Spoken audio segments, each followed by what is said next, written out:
Hi everyone, I'm meteorologist Valerie Mills. Thanks for logging on to My Fox Hurricane. We still are tracking a monster of a hurricane as it continues to move through the Caribbean. In the early morning hours, it did strengthen from a Category 4 after its landfall on Monday on the Grenadine Islands. Now moving through the Caribbean at a quick, about 22 miles per hour. And we're watching next in line to be Jamaica and the Cayman Islands, as parts of Puerto Rico, even the U.S. Virgin Islands kind of getting battered with the outer bands of this storm.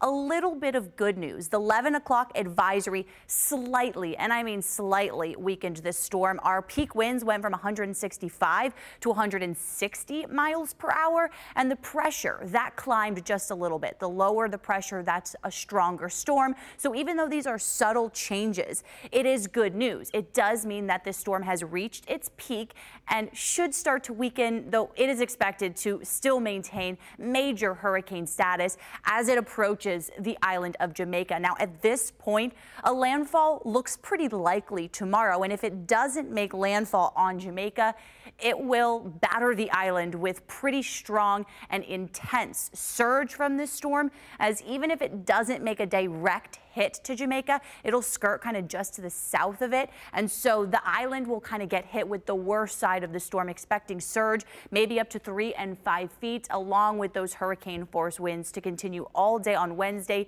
even starting late tonight. Once it moves through Jamaica and the Caymans, it is going to start to weaken a bit more. Conditions a little bit less favorable. We've got some stronger shear here, and we've got some drier air that will try and work its way into the storm. But notice, still at strength of a Category 1 storm as it starts to move over the Yucatan Peninsula. That's going to be late Thursday, early Friday morning. Now, there is one other change in the track. Notice at the end of it into this weekend, seeing it take on a bit more curve to the northwest. That's not exactly what we would like to see, as it does put areas around Texas in a better chance to see potential impacts from this storm. This is still several days out. But as for the next few days, here's a look at where our watches and our warnings are. We have Jamaica and Cayman under hurricane advisories.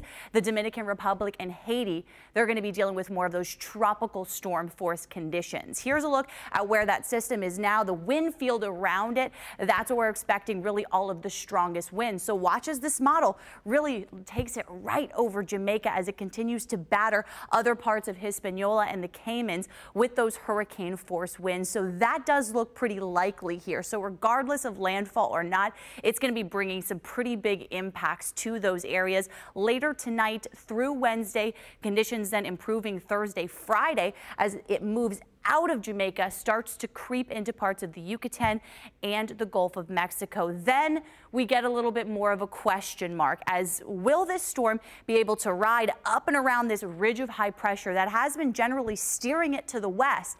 It does look like it nudges a little bit more out of the way. So that's why we've seen a slight change in the models, allowing it to kind of curve up more to the north and west. Now, this is just one model. This is our exclusive Fox model, but I want you to focus in on the storm here. This is Friday morning as we expect it to cross over the Yucatan Peninsula. This model now today coming in more of that northwesterly curve, which does bring this to the coast of Texas and Louisiana. This is still several days out. We still have time for things to change, and it could take on more of a southerly track, which would bring most of the impacts to Mexico and mainland Mexico. So at this point, our Gulf states need to be on high alert, watching this forecast very closely. By this weekend, we could be talking about some tropical impacts, but otherwise, here's a look at our models there and the options that we could see in the coming days as we continue to watch what is a very major hurricane moving through the Caribbean and into the Gulf later this week.